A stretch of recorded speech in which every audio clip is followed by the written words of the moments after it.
This is the White Coat Investor Podcast, Milestones to Millionaire, celebrating stories of success along the journey to financial freedom.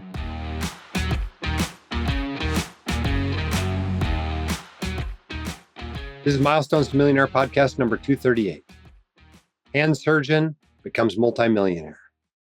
Since April 2021, more than 650 physicians in the White Coat investor community have invested over $300 million with DLP Capital, a 12-time Inc. 5000 honoree that offers 4 private real estate investment funds, one of my favorite ways to invest in real estate. If you're eager to achieve success as a private real estate investor, DLP's impact-focused sponsored funds offer the potential to earn double-digit returns while making an impact on America's affordable housing crisis. Interested in learning more?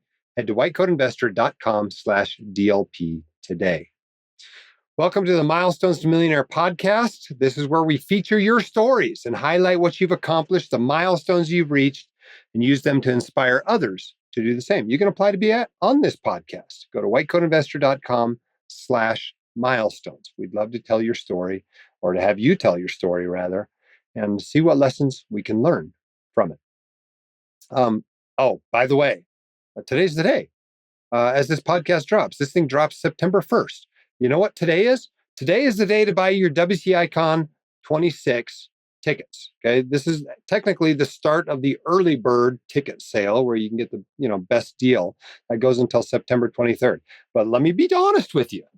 The last time we had WCICon in Las Vegas, it sold out in 23 hours. Maybe this one's going to sell out too. You might not want to wait until September 23rd. We would love to have you there. This is going to be an awesome WCICon. We are not in a hotel on the Strip. The Strip is not that far away. You can get there if you want to go down there and do Strip stuff. You want to see shows or Strip stuff or go gambling or whatever. You can do that. You can get there. It'll be a short Uber ride, but we're not there. Okay, we're out in Summerlin. It's a great resort. There's going to be some awesome activities. We're actually going to be going around and doing some cool stuff that I love to do about Las Vegas, like getting out toward Red Rock. And it's going to be pretty awesome. But it's, the same cool stuff about every WCICon, right? It's a chance to meet your people. It's a chance to, learn about personal finance and investing, maybe finally do that thing you haven't gotten around to doing yet, whatever that might be, or just, maybe make a few little tweaks to your financial plan. But a big chunk of the conference, right? This thing's called the Physician Wellness and Financial Literacy Conference. That wellness part is a big part of the conference. A lot of people say the best stuff they went to was the wellness, anti-burnout kind of stuff to help you not only do well while you're doing good, but to thoroughly enjoy your career and to be able to extend it as long as you need or want it to be extended. Okay, so early bird pricing, you get $300 off an in-person pass to the conference. It's $16.99 general because the regular price is $19.99. It's $21.99 premium. It gets you some other cool stuff, including coming to a pretty cool premium dinner we do there. The regular price on that is $24.99. So you're saving $300 if you buy this before the 23rd. And it may be that everybody comes on the early bird pricing this year, especially if we sell out super fast again, like we did the last time we were in Vegas. There's a meals and activities pass that doesn't include any sessions. That's $5.99 general or $7.99 premium. That's specifically designed for your partner that wants to take this retreat with you, but doesn't want to attend the sessions. If your spouse or significant other actually wants a full conference registration, we give you a 20% off that. They have to be purchased together. Then you not only get an incredible retreat, but you get to learn together and meet other couples in the same stage as you. And most of all, make those goals for your next step on your financial journey together. All right. So you can sign up for that at the website. You can go to WCIevents.com. There'll be links on the website. You'll see there. We'll put links in the show notes. Come to WCICon. It's going to be super fun. It's going to be awesome. I'm looking forward to meeting you. It's one of my favorite things to do all year is to talk to WCIers in person, hear your stories, hear about your triumphs, hear about your challenges. And it really does affect the content we design for the whole next year to try to help you to be financially successful. Okay, we have got a great interview today. It's one of my favorites that I've done in a long time. It's a doc in late career. And we don't get as many of those as I'd like to. We get all these people that are, they got back to broke, and that's great. We're thoroughly thrilled to celebrate you getting back to broke. Or we meet these people that are like super hardcore folks that are already multimillionaires at, you know, year 8 out of residency or something. But the beautiful thing about this interview is this is somebody that's been at it for a long time, maybe didn't do everything perfectly right, but has still managed to be successful in the end. So take a listen to this. And because this gentleman also happens to own an annuity, I thought I'd spend some time talking about annuities afterward. Stick around afterward. We're going to talk about annuities. Our guest today on the Milestones to Millionaire podcast is Greg. Greg, welcome to the podcast. Thanks, Jim. Appreciate it. Glad to be here. You're in my favorite specialty right now, as podcast listeners know. I've been seeing a hand surgeon, and you are a hand surgeon. Yes, I am for 33 years. Tell us what part of the country you're in. In the Midwest. Okay, very cool. And tell us what milestone we're celebrating today. It's pretty remarkable what you've accomplished during your career. Yes, I'm excited. I've accomplished, or my wife and I, we've accomplished a net worth of close to 3.5 million. Awesome. It's as usual, increased a little bit since you first applied to be on the podcast. It always takes us a few weeks to get on. And when the market's good, the market's good. So absolutely. Yes, sir. Congratulations to both of you. That's pretty awesome. Give us a sense of what your net worth's made up in. How much of it is your house and how much is, investments, et cetera? Okay, good question. So I've been trying to do my homework in preparation for this, but it's made up of, our house is probably about $650,000, and it's paid off, and then the rest is made up of various investments, about $2.5 million in terms of cash. And it's spread out in terms of, I have, my company was bought by another company. Our hospital company was bought by another company. And we have about $640,000 in a 401k with this company. And then the other is cash in various accounts with another investment company. We are with Fidelity. Fidelity is the new company that assumed the 401k, and so the funds are with them. So 401k is with them, and then the other 2.4 is with another company. And it's mixed. It's mostly in some sort of tax-protected accounts, some IRAs, a SEP IRA. Absolutely. And at least a little bit in annuities, yes? Yes, very much so. There's probably, I've come to learn more in annuities than I actually wanted after I learned about it. Thanks to you. After people buy them, unfortunately. Exactly. And so I've been obviously reading a lot about it. And as a matter of fact, I'm taking your financial advisor course actually right now. And I'm a little late in my career, but I'm taking it, and it's still very, very beneficial. Very cool. Very cool. Well, This is pretty awesome. I mean, you're a multimillionaire. When you were a kid, did you ever think you'd be a multimillionaire? Absolutely not. Tell us a little bit about your upbringing. So I'm the oldest of 4 siblings. Grew up, mom divorced, remarried, stepdad, and we were never poor that I knew of. Right, we were never poor, but we had a modest upbringing. Family paid the bills, and there were no vacations. They covered the expenses, and that was that. We went to church, got a job when I was a teenager, and work was an honorable thing. And so I've been working since I was about 15 or 16. How would you characterize your level of financial literacy when you came out of your medical training? Probably marginal. When I finished medical school, I was in about $100,000 of debt at the time, and that was in 1986. And it was very interesting. I was actually talking to my medical student about this earlier today, and that I didn't know that much about it. And when I would ask people about it, even trainers, no one had much to tell me. And once I went into practice after I finished my fellowship, we had an old senior doctor in the cafeteria who I talked to about finances. And he said, the ownership is on me. I'm responsible for my own retirement. Don't listen to what other people tell you, and take control of my life.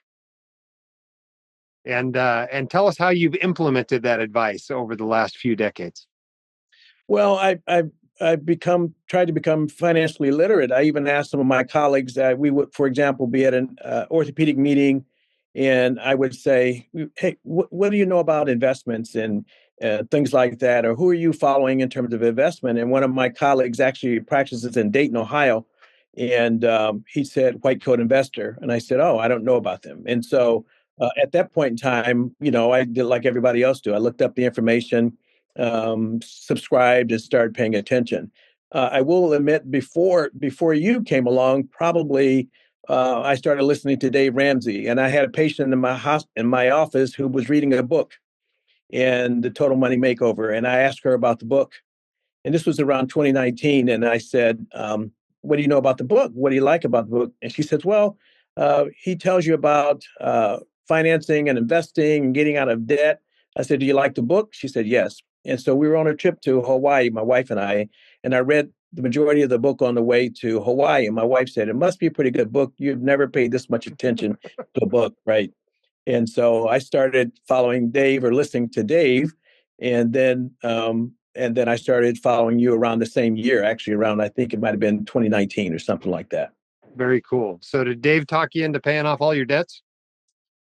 You know what? I was on that trend. I was on that trend ahead of time. My financial advisor at the time told me, he said that I should pay off my house, right? But before he told me that, I actually was already making an extra principal payment per month. It just made sense to me, and I was paying honestly, an extra $4,000 or $5,000 a month, and then I refinanced it and ultimately paid it off in 2019. Very cool. Now, is your wife also employed, working? What does her contribution to this look like? Well, my wife is a retired educator, loving supporter wife, and a retired educator, and she retired in 2009. And so, her fixed income is her retirement pension from the school system. Very cool. So, how have you guys worked together on your finances over the years? Well, that's an interesting point because we are both, I don't mind saying this, we're both alpha personalities. And we've been married about 25 years almost. And I talked about combining finances. And so we get together to go over things on a regular basis, but we have sort of a his, hers, and ours account. And my name's on her account and her name's on my account. And it's really not my account, obviously. And that's the way it works. And we reconcile things together, and it works out pretty well. Give us a sense of what your household income has ranged from over the last 3 decades.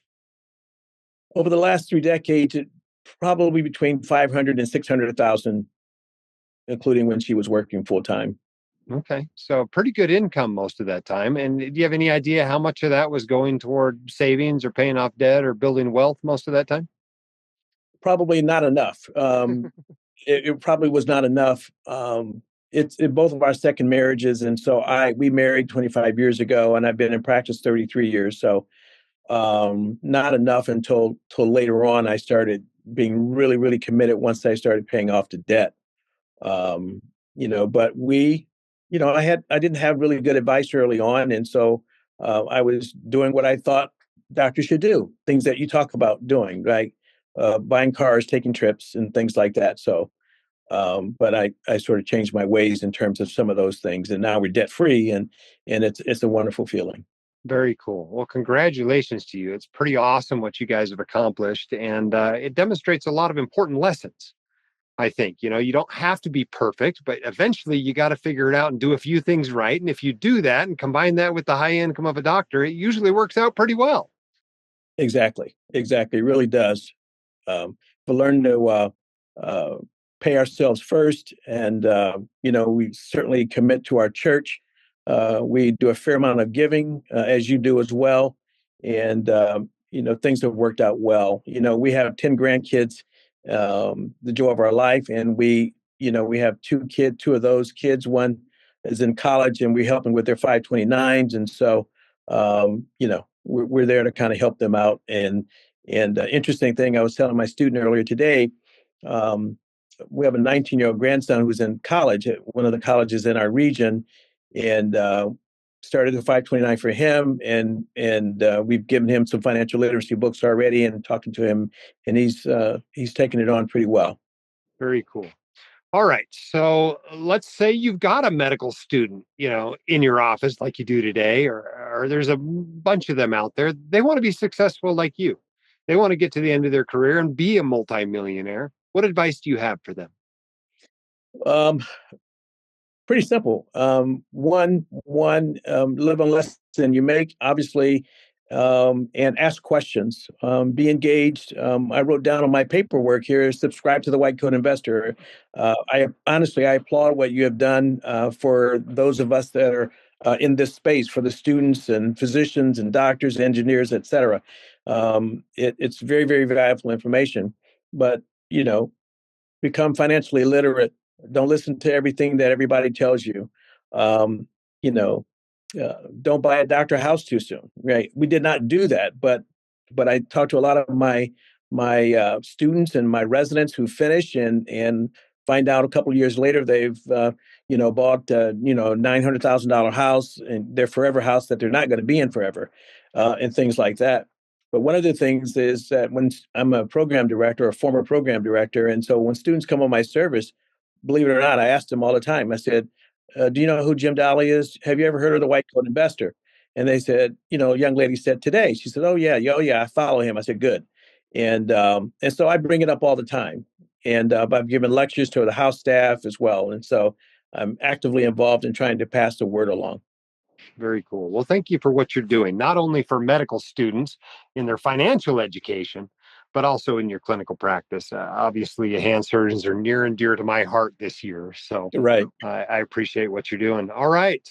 Well, what's next for you in your financial goals? You got retirement plans ever, or are you going for financial independence, or what's your next goal you're working toward?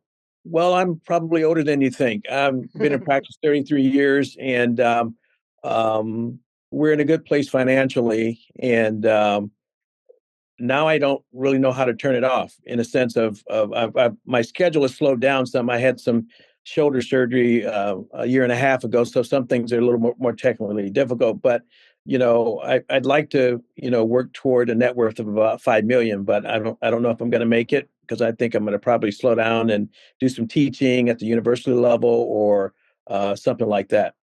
Well, the beautiful thing about what you've already done is you now have a whole bunch of money working with you toward that goal. Yes. So Yes. even just a little bit of time may help you achieve what you're hoping to achieve, even without a lot of additional contribution from you. So well done. And thank you for being willing to come on the podcast and share your story to inspire others.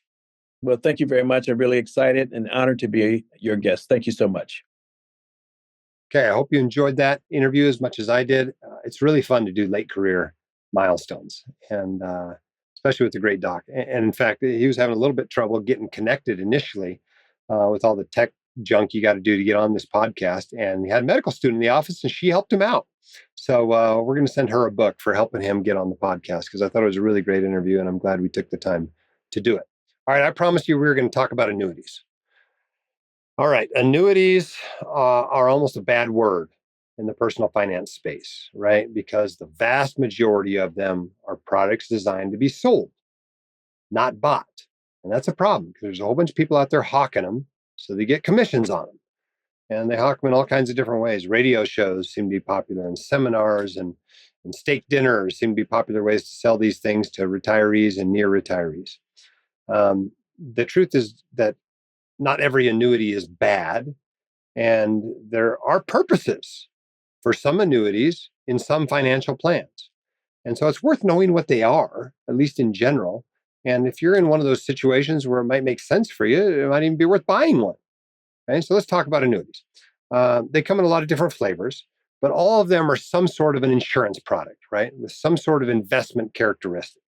At its most basic level, an annuity is just a pension purchased from an insurance company. You give the company a lump sum, and in return, it pays you a guaranteed amount every month or every year until you die. So as an insurance product, the company generally pays a commission to the agent selling it to you. That agent, unfortunately, often masquerades as a financial advisor, but at least while selling you the annuity, is functioning as a salesperson and not an unbiased advisor. So that's important to understand that. The annuity is also backed by the insurance company. So if the insurance company goes away, so does the annuity and its guarantees, except as provided by a state insurance guarantee organization, which generally only protects a limited amount of an annuity's value. So as a general rule, it's best to think of an annuity, at least the classic buy a pension from an insurance company annuity, as a way to spend your money, not as a way to invest it. The investment returns are generally not that good, but the purchaser finds the guarantees to be valuable. Okay, so how do annuities get taxed? Not very well, is the bottom line. It depends on whether it's inside or outside of a retirement account. If it's in a retirement account, it gets taxed the same way as a retirement account, right? If you buy it with Roth IRA money, all the proceeds, like everything else that comes out of the Roth IRA, is tax-free. If you buy it in a tax-deferred account, all the proceeds, when they come out, are tax-deferred, right? So that means you pay taxes on them at ordinary income tax rates when the money comes out of the account. If you buy it with taxable money, that's a little bit different. It has its own unique taxation, right? So part of the monthly payout is interest and part is a tax-free return of your principal. That interest is paid at ordinary income tax rates. There's a ratio of this principal payout to the total payout. That's called the exclusion ratio. Now, if you decide to just like surrender an annuity and just take the money out of an annuity, basically you pay taxes on all of the earnings at ordinary income tax rates. You also are probably paying a penalty, right? Because these are designed for retirement. So you're taking them out before age 59 and a half. You're also paying a 10% penalty on those earnings, okay? Plus ordinary income tax rates on any earnings. So it's not a great thing to buy if you're going to surrender this thing before age 59 and a half. Okay, but growth inside the annuity is tax deferred. So you don't pay any taxes on any interest, dividends, or capital gains or whatever while the money is still in the annuity, only when you withdraw it. Keep in mind, though, that it takes many years of tax deferred growth, okay, especially if the asset inside the annuity is relatively tax efficient, to make up for the fact that when you take the money out, you pay ordinary income tax rates on the earnings, not lower capital gains rates, long-term capital gains rates, and lower qualified dividend rates. Okay, so what's the problem with annuities? The main problem with annuities, it's the same problem I have with whole life insurance. It's the way it gets sold, okay? And as I said earlier, it tends to be a financial product that's sold, not one that's bought. And so it's often sold inappropriately. It's sold to people that are, by making them afraid of higher returning, but maybe more volatile investments like the stock market or real estate. It's also sold by pointing out the cool bells and whistles added on to the annuity and by making people afraid of paying taxes. Those are kind of the ways it gets sold. Unfortunately, those bells and whistles are often not worth what you pay for them. And they also make it difficult to compare one annuity to another in any sort of fair way. And the worst part about it is people are often convinced to exchange from one annuity to another to another to another. And of course, each time you do that, you generate a new commission for the agent that, of course, has to come from your returns. And the commissions on these things are typically in the 1% to 10% range, right? So if you put $100,000 in there, that person's probably getting $5,000 or $6,000 or $7,000 or something to sell it to you. The more complex the annuity, the higher the commission tends to be. If you're buying the quote unquote good annuities, the single premium immediate annuities or SPIAs, that commission might only be 1% to 3%. But more complex ones can definitely be higher. And they're built into the price of the annuity, right? So you're not writing a separate check for it, but the money's going from you to the agent either way. Okay, so are they a good investment or not? Well, what are the reasonable uses for an annuities is probably what we ought to talk about. I mentioned a SPIA, single premium immediate annuity. This is giving a lump sum to an insurance company in exchange for a stream of income, a guaranteed stream of income until you die. So they might pay you, depending on your age and interest rates, and they might be paying you 6 or 8%, often something higher than a 4% safe withdrawal rate. But there's no money left over when you die, number one. And number two, they're usually not indexed to inflation, like you might be able to index withdrawals from a more traditional portfolio.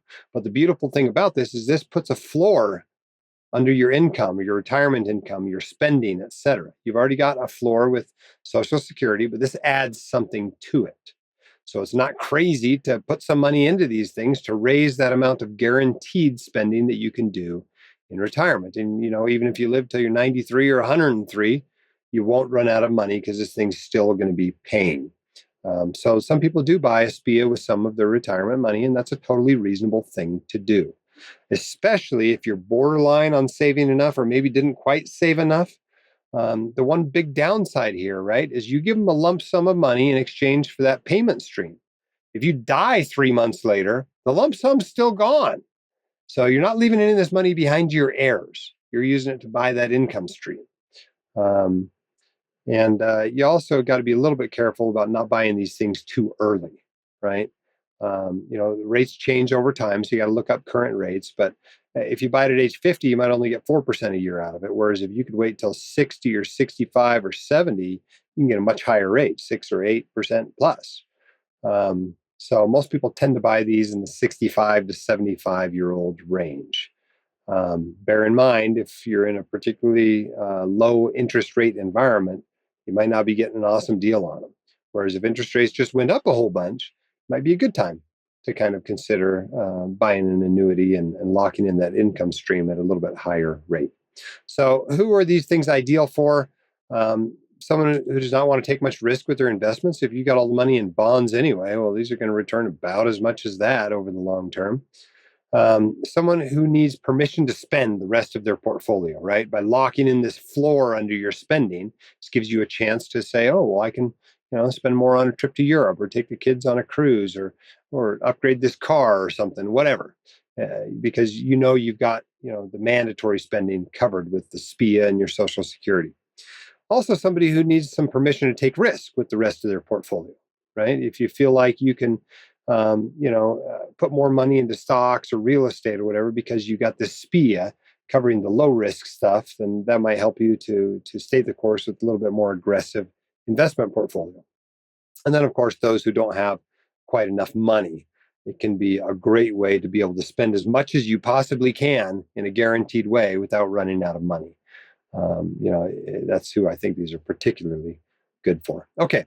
The second type of annuity that might be a reasonable purchase is called a deferred income annuity, or a DIA.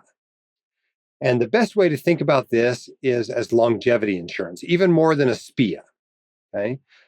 Because with the DIA, when you give the insurance company the money, you don't start getting payments immediately. You don't get them for a while. And you can vary how long that while is. It might be 5 years or 10 years or 20 years or whatever. But the point is, because you don't get paid for a while, if you live long enough to actually get the payments, they can be really big. Okay, so let me give you an example. This is from when I wrote a post a few years ago. And this was when interest rates were lower.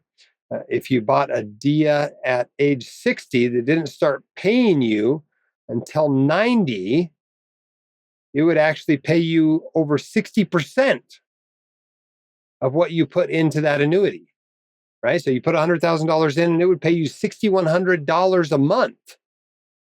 Right? I mean, that's over 70%, I suppose. Right? So by letting it sit there for a while and letting most of the people who buy it die, you can get really high payouts. So it functions as this longevity insurance. If you do happen to live to 90, you got a whole bunch more money coming that's going to help you take care of whatever your expenses are at that point. And you can set that up so it's, buy them at 40 and it pays out at 70, or buy it at 60 and it pays out at 65 or 80 or whatever. You can buy them in any kind of different amounts. So that's a reasonable thing to do.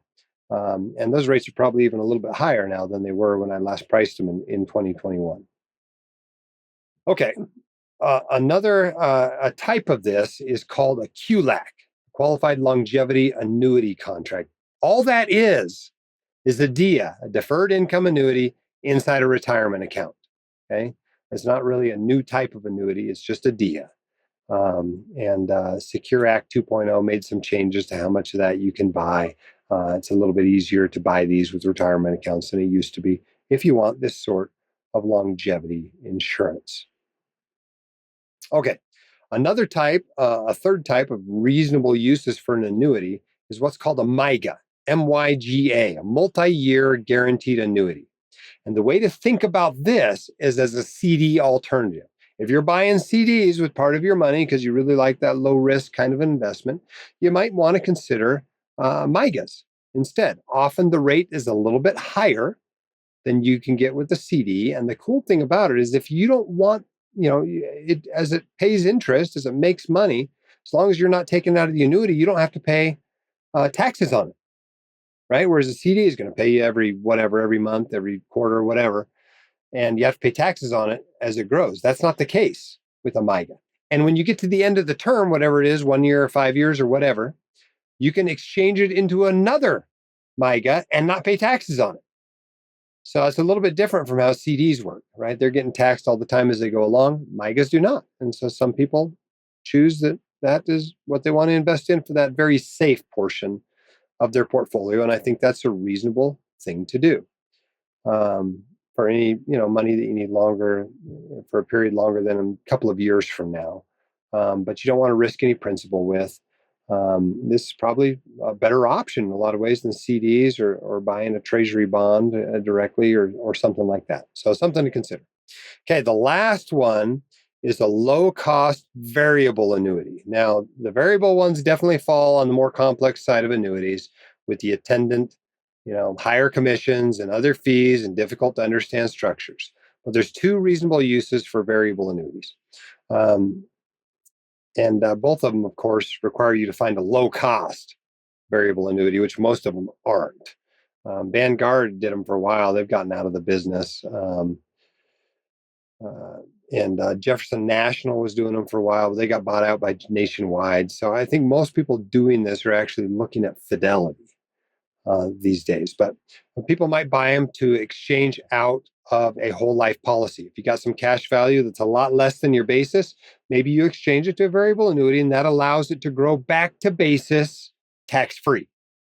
And then you surrender the annuity, and it's making lemons out of lemonade for sure. But some people do that when they're getting out of a whole life policy they never should have bought. And the second is if you have a really tax inefficient investment that you can't fit into your retirement accounts. Classically, that might be a REIT fund, or maybe it's your tips or something like that. You really don't want it in your taxable account. So you decide, I can get this low-cost variable annuity, and the fees on the annuity will be less than the taxation might be on this investment. That's not a crazy thing to do either. But you don't want to be buying most variable annuities. You don't want to be buying fixed index annuities. You don't want to be buying super complex annuities. These are products made to be sold. Avoid them. Somebody tries to talk your parents into them, talk them out of them, right? If they want to be buying annuities, you need to make sure they're getting the right kind for whatever their need happens to be. And it's probably a very straightforward SPIA that you can compare to other SPIAs and make sure they're getting the best deal possible. Okay, I think we beat annuities to death. It's not crazy if you have one. If you happen to buy one, like I suspect Greg did, that may not have been the best thing, now you got a different question, right? How best should I use this? And it might be exchanging it into a SPIA or something like that might be the best of your annuity at that point. You can also exchange them into long-term care insurance if that happens to be right for you. I don't think that's probably right for Greg. I think he's probably wealthy enough he can self-insure that risk. But if it's right for you, that might make some sense as well. All right, our sponsor for this episode is DLP Capital, trusted by more than 3,500 accredited investors in all 50 states. And as of March 31st, 2025, DLP Capital's strategic focus on attainable workforce housing in fast-growing Sunbelt markets gives you the potential to earn consistent monthly income, diversify away from stocks and bonds, and generate double-digit returns. DLP's current offerings include both private credit and equity strategies, making it easy to find the right fit for your risk tolerance and investment goals. And don't forget, DLP offers lower investment minimums exclusively for white coat investors. Discover more at whitecoatinvestor.com/DLP. All right. Thanks for being a Milestone to Millionaire listener. It's interesting. I find that these are not quite as popular as the regular White Coat Investor podcasts that drop on Thursdays, but hopefully I enjoy doing them at least as much. And so I hope more and more people enjoy listening to them as well. Certainly, there's a lot of inspiring stories we hear on them. And hopefully in the last year or so, when we've been adding some additional information to them, this kind of back to basics approach has been well received by those of you out there in podcast land. Thanks for what you do. Keep your head up and shoulders back. You've got this. We'll see you next time on the podcast. The hosts of The White Coat Investor are not licensed accountants, attorneys, or financial advisors. This podcast is for your entertainment and information only. It should not be considered professional or personalized financial advice. You should consult the appropriate professional for specific advice relating to your situation.